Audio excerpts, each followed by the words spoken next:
Kemudian kita pergi kepada manusia. Jadi kita nak tengoklah tentang manusia tu sendiri, berapa bilangan kromosom dia. Jadi kita ada sel soma. Sel soma ni dia ada sel soma dan sel gamet.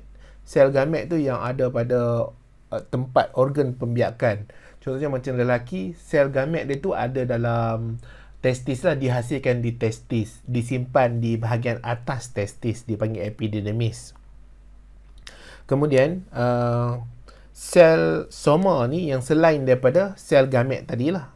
Contohnya kat tangan kita, dekat pipi kita, dia nama umum lah, kita panggil nama umum. Contohnya rakyat Malaysia. Dalam rakyat Malaysia tu, rakyat Malaysia tu umum lah. Dalam rakyat Malaysia tu ada bangsa-bangsa dia pula.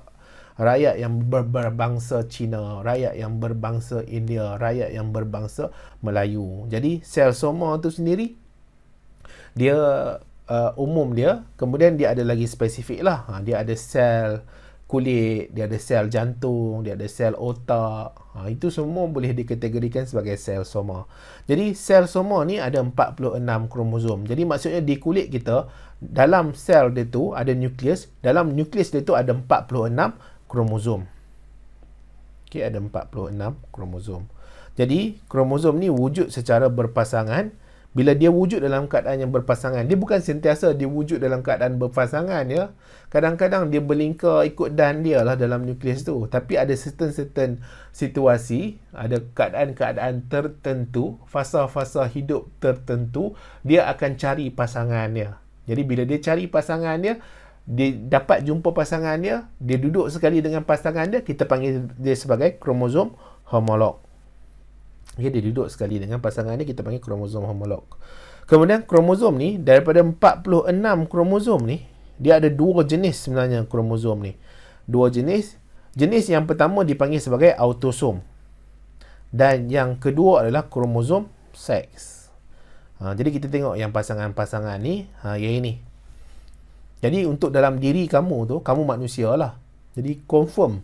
Kalau kamu tak cacat apa-apa, kamu sihat, kamu tak mengalami sesuatu yang dipanggil sebagai mutasi, kamu mesti ada 46 kromosom. Confirm 46. Okey? Sebab memang manusia ada 46. Dia tak boleh lebih, tak boleh kurang. Sebab kalau lebih dan kurang, dia akan memberi kesan yang sangat-sangat besar kepada manusia tu. Antaranya adalah kecacatan mental. Okey? Antaranya kecacatan mental. Dia tak boleh nak berfikir, tak boleh nak bertingkah laku seperti manusia biasa. Jadi kita ada 46 kromosom. Jadi daripada 46 kromosom ni, dia akan membentuk 23 pasang. Daripada 46 kromosom, dia akan membentuk 23 pasang. Kalau kita tengok sini, 1, 2 sehinggalah 23 pasang kromosom. Jadi 1 hingga 22 ni kita panggil sebagai autosom. Yang nombor 23 ni adalah kromosom seks. Okey, yang 23 ni adalah kromosom seks.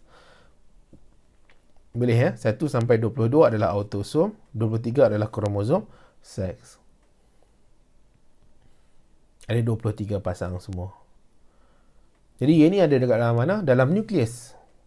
Maksudnya yang atas ni patutnya ada 23 pasang kromosom. Atau ada 46 kromosom yang kamu patutnya kena buat lah. Cikgu buat X tu sebabnya mudah. Patutnya boleh juga lah keadaan macam tu. Okey. Kromosom yang sama macam ni. Okey. Satu daripada kromosom tu, pasangan dia, yang tengok pasangan yang pertama ni, kita buat warna merah. Okey. Satu daripada sini, yang ini, dia mestilah datang daripada ayah kamu. Dipanggil sebagai paternal kromosom. Paternal kromosom. Yang sebelah ini, dia datang daripada ibu kamu. Maternal kromosom. Okey, maternal kromosom. Jadi, maksudnya 23 daripada kromosom tu datang daripada ayah. Jadi diwarisi daripada ayah kamu. 23 lagi datang daripada ovum ataupun datang daripada ibu kamu. Jadi bila dia bergabung, dia akan membentuk kamu lah. Okey. Jadi kamu tu sendiri ada 46 kromosom, 23 tu separuh datang daripada ibu kamu, separuh lagi datang daripada ayah kamu. Dan 1 hingga ke 22 disebut sebagai autosom. Nombor 23 dipanggil sebagai kromosom seks. Okay. Kemudian susunan dipanggil sebagai karyotip. Jadi yang kamu nampak ni yang cikgu buat ni 1 sampai 23 ni, yang ini dipanggil sebagai karyotip. Kita label aside. Ini adalah karyotip. Jadi untuk lelaki dia ada 44 kromosom. Ada 44 kromosom. Yang ini dipanggil sebagai autosom. Kemudian tambah dengan 1 kromosom seks, 1 lagi kromosom seks. Yang ni dua-dua ni adalah kromosom seks lah. Jadi dia duduk dekat mana? Dia duduk kat kawasan ni. Yang ini. Okey. Cikgu padamkan ni. Jadi yang ini. Jadi maksudnya ada 44. Okey. Kat sini ada 44 autosom tadi. Dia kemungkinan yang ini X atau sebelah tu Y. Ataupun kemungkinan dia juga boleh X. Yang ini pun X. Tapi kalau dia 44 tambah XY, dia mesti lelaki. Kalau dia XX, dia mesti perempuan. Jadi lelaki. Bila dia ada Y. Jadi siapa yang lelaki, confirm kamu punya kromosom seks tu mesti ada Y. Confirm. Potong jari lah. Mesti ada Y lah kalau lelaki. Lain lah kalau kamu punya naluri tu. Jadi ada transgender ni, dia naluri berbeza. Dia rasa diri dia bukan rasa diri dia lelaki, tapi dia rasa dia bukan lelaki.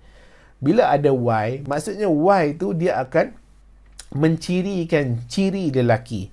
Apa ciri lelaki? Dia ada organ pembiakan lelaki, testis, ada telur lah, dan ada penis, zakar. Jadi lelaki dia akan ada pencirian ni disebabkan oleh Y kromosom ni. Disebabkan oleh Y kromosom. Jadi 44 tambah XY atau 44 tambah XX. Jadi semua sekali ada 46 kromosom.